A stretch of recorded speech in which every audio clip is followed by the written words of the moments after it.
नमस्कार दोस्तों, मैं डॉक्टर रविंद्र सिंह आज आपसे कुछ एक अलग मुद्दे पे बात करने आया हूँ।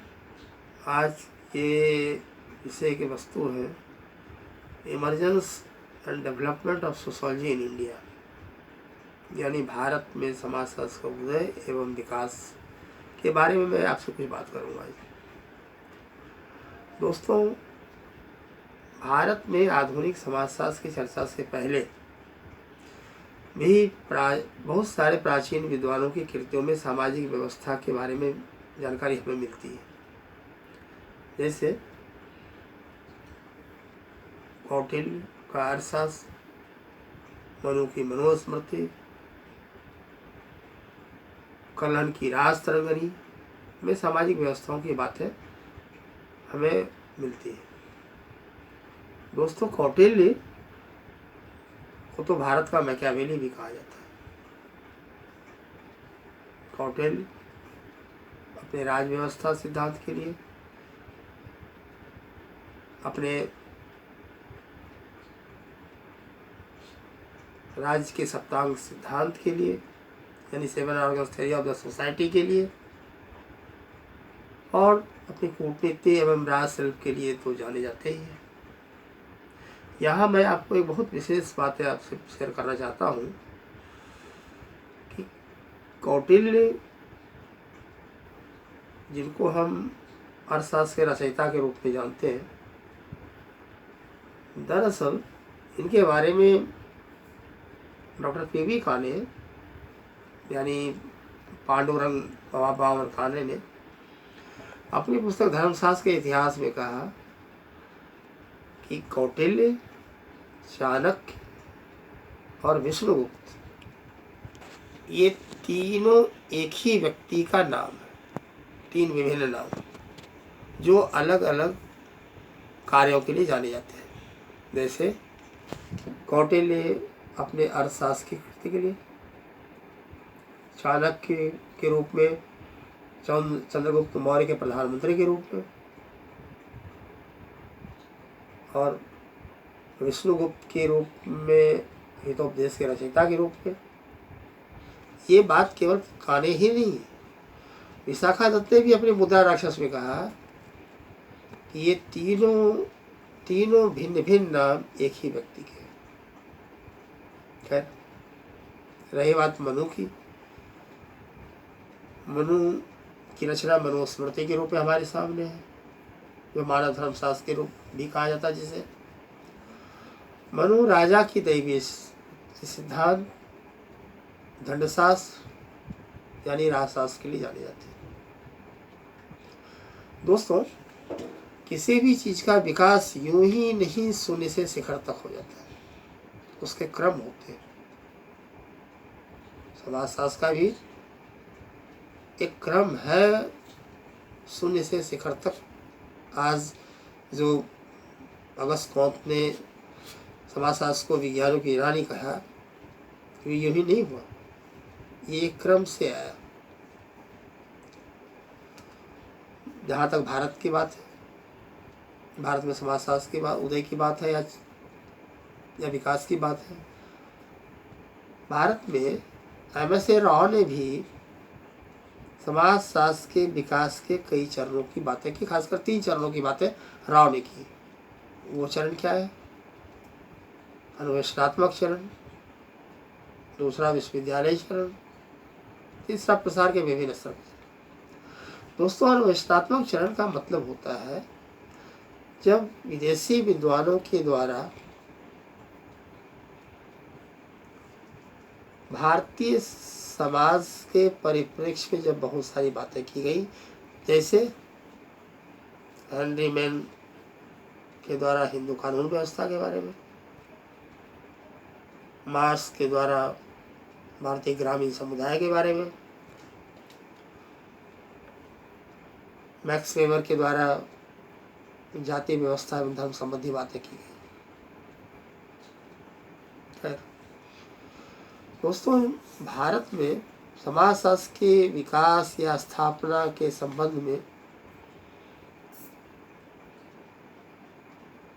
जो हम बात करते हैं, इसमें 3 विश्वविद्यालय महत्वपूर्ण भूमिका निभाते हैं।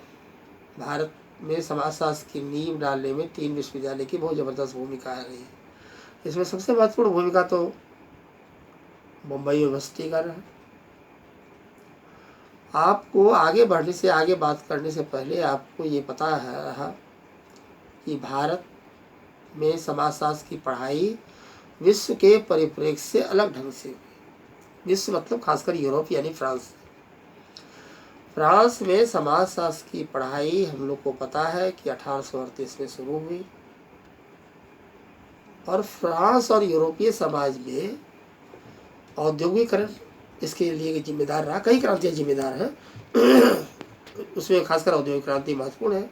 और हम सबको पता है कि फ्रांस में औद्योगिकरण पहले हुआ, समाजशास्त्र की पढ़ाई बाद में शुरू। भारत का ठीक उस परिप्रेक्ष्य से उल्टा है भारत की परिस्थिति। इसमें भारत में समाजशास्त्र की पढ़ाई पहले शुरू हुई और औद्योगिकरण बाद में हुआ। ऐसा क्यों है? ऐसा इसलिए कि हम सबको पता है कि भारत सदियों किसी न किसी विदेशी आक्रमणकारियों का गुलाम रहा। अभी हाल फिलहाल तक भी हम, यानी 1947 तक, 47 से पहले तक तो हम गुलाम ही थे अंग्रेजों के। जब अंग्रेज यहाँ आए तो उनका उद्देश्य हमारी खुशहाली करना नहीं था, उनका उद्देश्य हम पे शासन करना था, हमको गुलाम बना के। इसके लिए, और अंग्रेजों की नीति हम सबको पता है कि फूट डालो और राज करो की रही है। इसके लिए अंग्रेज जब आए तो उन्होंने अपने साथ मिशनरियों को लाए,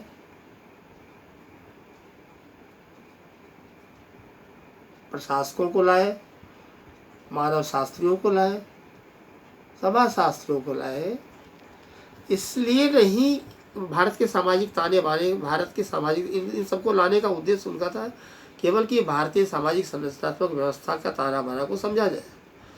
वो इसलिए नहीं कि भारतीय समाज में जो तात्कालिक गरीबी फैली थी, अज्ञानता थी, उसको दूर करना उनका मुख्य उद्देश्य था। सामाजिक ताने बाने को समझा जाए और फिर इनके बीच में फूट डाल करके इनमें शासन किया जाए।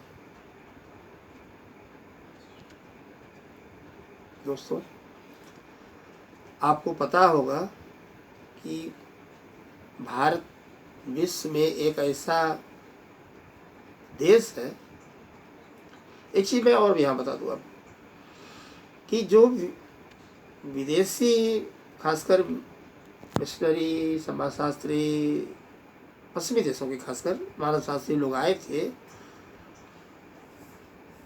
उनको इंडोलॉजिस्ट और ओरिएंटलिस्ट भी कहा जाता है। इंडोलॉजिकल अप्रोच ज्ञान प्राप्ति के ऐसे अप्रोच है जो लिखित साक्ष्यों पर आधारित होता है। जो तत्कालीन विदेशी विद्वान आए थे हमारे यहाँ, उन्होंने भी उसी प्रमाणिक तात्कालिक, उसी लिखित दस्तावेज के आधार पे, जैसे उनका स्रोत क्या था ज्ञान प्राप्त करने का भारतीय समाज के बारे में, प्राचीन संस्कृत शास्त्रीय ग्रंथ, पांडुलिपियाँ, पुरातात्विक दस्तावेजों, इस और जिसमें कि संस्कृति की चर्चा ज़्यादातर होती है। ऐसे अप्रोच को इंडोलॉजिकल अप्रोच कहा जाता है, और इस अप्रोच के आधार पे ज्ञान प्राप्त करने वाले इंडोलॉजिस्ट कहलाते हैं। और ओरिएंटलिस्ट, ओरिएंटल यानी पूर्वी यानी प्राच्य, ऐसे विद्वान जो पूर्वी समाज का अध्ययन करते, खासकर चीन, भारत, ऐसे लोगों को ओरिएंटलिस्ट कहा जाता है। हाँ, रही बात, मैं जो अभी आपसे बात कर रहा था कुछ देर पहले, कि भारत विश्व में एक ऐसा देश है जहाँ विश्व में, या आप इसको ऐसे कह सकते हैं कि भारतीय समाज की तरह विश्व का कोई दूसरा समाज नहीं होगा जहाँ पे जन्म आधारित स्तरीकृत व्यवस्था पे सामाजिक संरचना का निर्माण होगा। भारत एक ऐसा देश है जहाँ विश्व में पाए जाने वाले तमाम जाति, तमाम प्रजाति, विभिन्न धार्मिक विचारधारा को मानने वाले लोग एक साथ रहते हैं। इसमें ऐसा कोई देश नहीं। और शायद इसलिए तो घुरिये ने भारत को प्रजातियों का अजायब घर कहा, तो बीएस गुहा ने भारत को प्रजातियों का मेल्टिंग पॉट यानी द्रावण पात्र कहा। इन सब बातों के आगे अगर हम देखें तो भारत में जो समाजशास्त्र की बुनियाद पड़ी, इसमें दो लोगों की बहुत बहुत विशेष भूमिका रही। एक पैट्रिक एवे गिट्स की और दूसरे जीएस गुरे की। पैट्रिक एवे गिट्स एक स्कॉटिश यानी स्कॉटलैंड के रहने वाले थे और स्कॉटलैंड के जीव विज्ञानी, इकोलॉजिस्ट यानी परिस्थिति शास्त्रीय, समाज शास्त्रीय यानी मल्टी डायमेंशनल थे। ये मूल रूप से टाउन प्लानर के रूप में जाने जाते हैं और भारत में नगरीय समाजशास्त्र की तो नींव इन्हीं के कारण पड़ी। भारत में अनौपचारिक तरीके से तो समाजशास्त्र की पढ़ाई, समाजशास्त्र की बातें तो होती थी, लेकिन औपचारिक रूप से सबसे पहले समाजशास्त्र की पढ़ाई 1914 में बम्बई विश्वविद्यालय में पैट्रिक एवे गिट्स के नेतृत्व में शुरू हुई। पैट्रिक एवे गिट्स एक urban sociologist, father of city planning के रूप में जाने ही जाते। इसके साथ साथ इन्होंने बहुत सारे काम किए, बहुत सारे बातें की। जैसे इन्होंने डार्विन के विकास संबंधी सिद्धांत को भी इन्होंने शहरी नियोजन सिद्धांत में उपयोग किया। इन्होंने वास्तुकला और योजना के संबंध में अपनी बात करने के लिए रीजन यानी क्षेत्र और अभिसरण की बातें की। इन्होंने विजुअल मेथड से एक थिंकिंग मशीन का भी खोज किया। ये यानी गिट्स ज्ञान प्राप्ति के ऐसे एक सिद्धांत का खोज किया जिसमें 3H यानी हैंड, हार्ट एंड हेड का महत्वपूर्ण स्थान। आप समझ सकते हैं। और ये परिस्थिति, अभी मैंने कहा आपसे कि ये परिस्थिति के साथ की इकोलॉजिस्ट थे, इसलिए इन्होंने का एक लाइन, बड़ी अच्छी लाइन उनकी है कि वी लिव्स बाय लिव, या इसको आप दूसरे ढंग से कहें कि बाय लिव्स वी लिव। कहने का मेरा मतलब इतना ही कि ये मल्टी डायमेंशनल व्यक्ति थे। और इन्होंने इसके साथ साथ लिपले के ऑक्यूपेशनल इकोनॉमिक सिद्धांत के जो प्लेस वर्क फैमिली का जो फार्मूला है, उसके जगह पे इन्होंने प्लेस वर्क एंड फोक की बातें की ऑब्जर्वेशन के आधार पे। और इन प्लेस वर्क फोक के संबंधों को ऑब्जर्व करने के लिए इन्होंने एडनबर्ग में वर्ल्ड का पहला सोशोलॉजिकल लेबोरेटरी बनाया, जिसको आज आउटलुक टावर के रूप में जाना जाता है।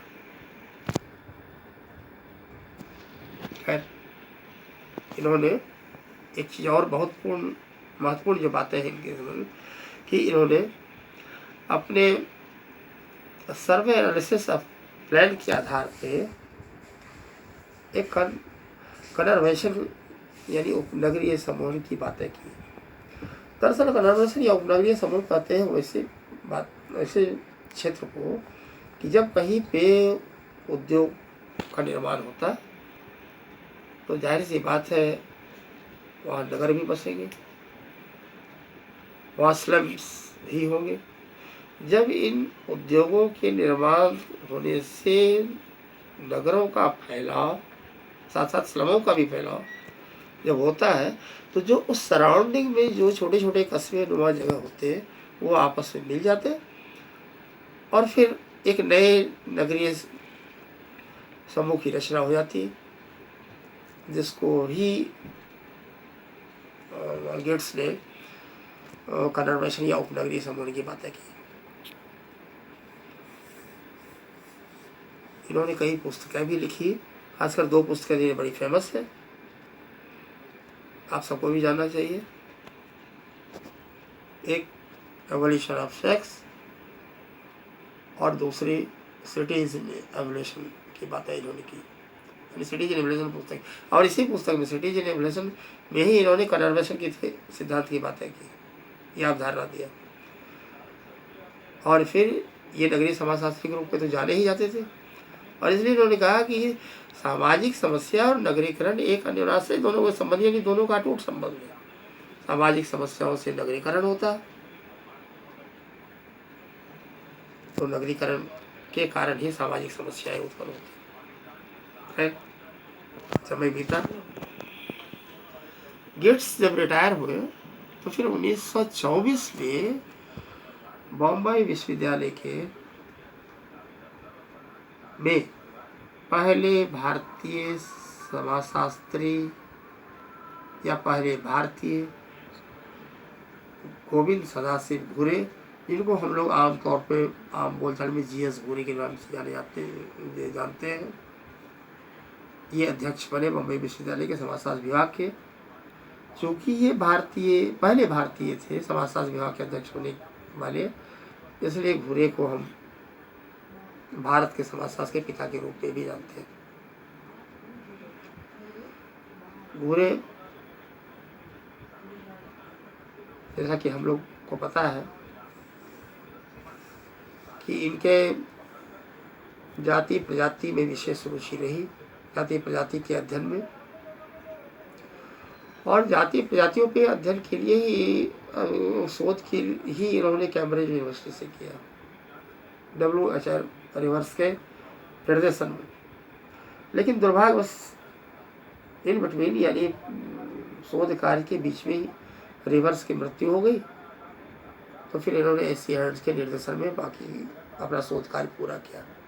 आपको यहाँ एक बात और याद रखनी चाहिए, ये वही रिवर्स है जो जब भारत आए तो दक्षिण भारत के नीलगिरी पर्वतीय क्षेत्रों में रहने वाले भ्रातृ बहुविवाह पद्धति वाले टोडा जनजाति का अध्ययन किया, जिस टोडा जनजाति को हम लोग भैंस पालक जनजाति के रूप में भी जानते हैं। खैर, टोडा के बारे में फिर कभी बात करेंगे, अभी यहाँ पे आए। घुरे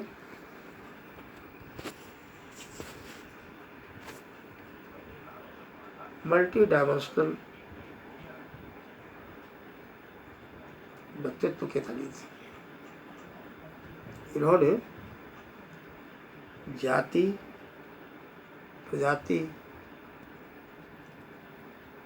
वेशभूषा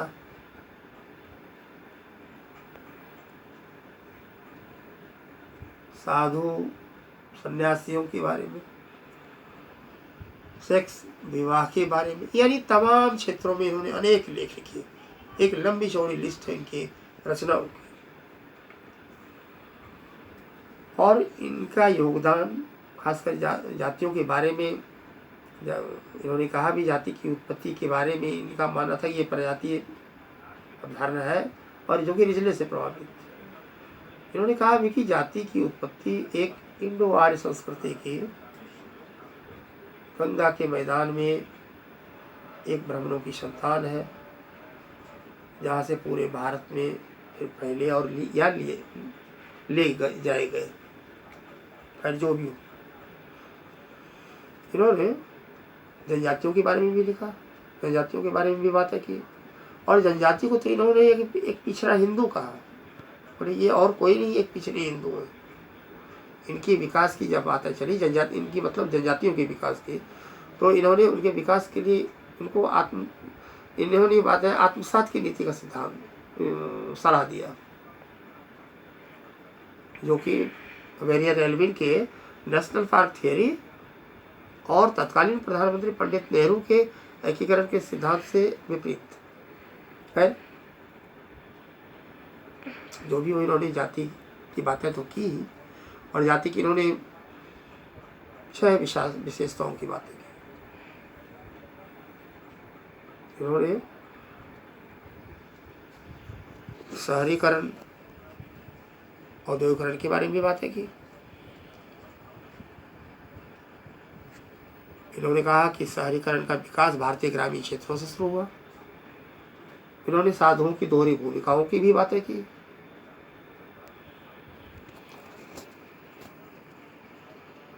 इन्होंने राष्ट्रीयता की भावना को मजबूती प्रदान करने के लिए अंतरजातीय विवाह पद्धति का समर्थन किया या सलाह दिया। ये देश विभाजन के बारे में भी कहा, और देश विभाजन के लिए इन्होंने पृथकतावाद और विशिष्टतावाद को जिम्मेदार माना। खैर, इन सारी बातों के साथ साथ इन्होंने भारतीय समाज में यानी भारत में समाजशास्त्रीय एक परिदृश्य के विकास के लिए इन्होंने 1952 यानी 1952 में इंडियन सोशलिस्ट सोसाइटी की स्थापना की, जो भारत में समाजशास्त्रियों की सबसे बड़ी संस्था है। इनकी रुचि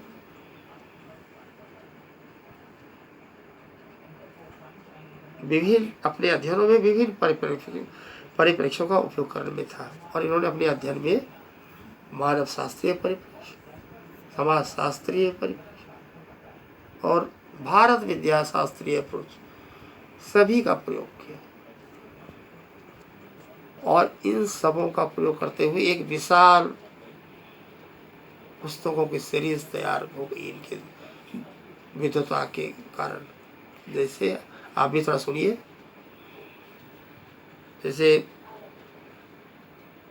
cast race in India,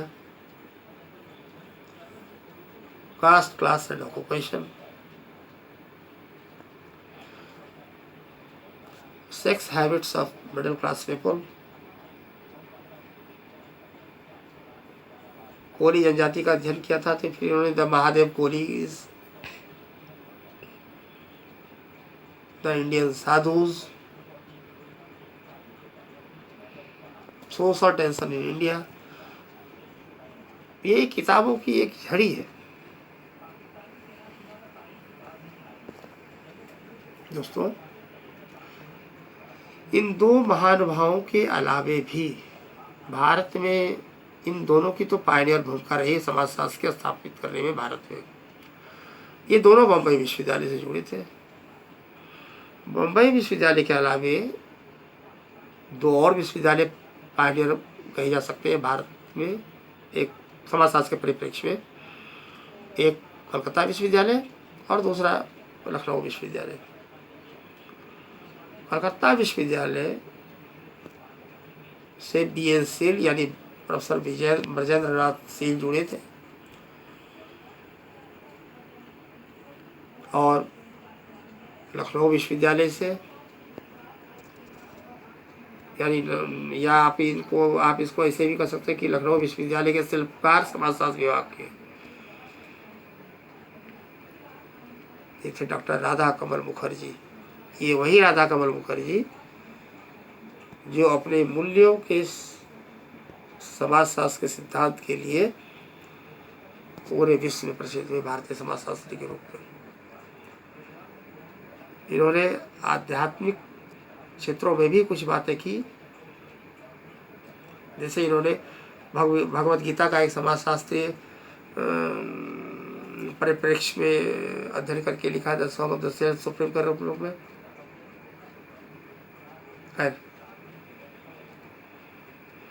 Bharat में और इसके अलावा भी जो भी और भी आते हैं, इन लोगों के बारे में और मैं आपसे विशेष बात करूँगा किसी और वीडियो में।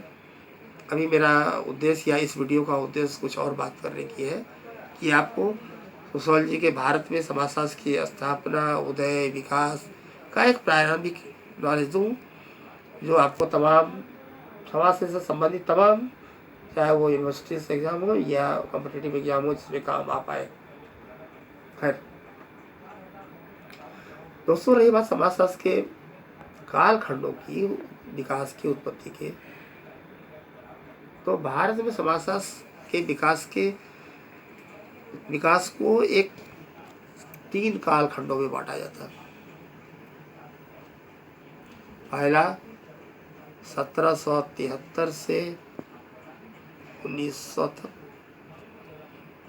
दूसरा 1901 से लेके 1950 तक का कालखंड, और तीसरा कालखंड 1950 से अब तक जो चल रहा है। दोस्तों, जो पहला कालखंड था उसको गठन का काल कहा श्रेणीवास में। आप अगर समाजशास्त्र थोड़ा पढ़े होंगे तो श्रेणीवास को तो जरूर जानते हैं। ये वही मैसूर नरसिम्हाचार्य श्रेणीवास है, जो अन्य अवधारणाओं के साथ साथ अपने प्रभु जाति की अवधारणा और संस्कृतिकरण की अवधारणा के लिए विश्व प्रसिद्ध है।